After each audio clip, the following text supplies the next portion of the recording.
Македонија е еден од европските лидери во дејностите комар и обложување. Според процентот на вработени во овој сектор, Македонија е на наславното второ место во Европа, веднаш зад Малта, со 1,31% од вкупните број вработени. Според податоците на Евростат во споредбата со земите членки на Европската Унија, но и Црна Гора, Србија и Турција и Обединетото кралство, во земјава има околу 797.600 вработени, а околу 10.300 од нив биле во функција на комарот и обложувањето. Само Малта, која е позната како земја што негува онлайн обложување, процент на од вработените во оваа дејност е поголем од кај нас, подвлекува анализата на Евростат.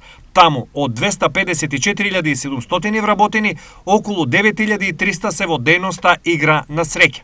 Спротивно, процентот е најнизок во Турција во оваа дејност, работат само 11.400, но земјата има над 28 милиони вработени.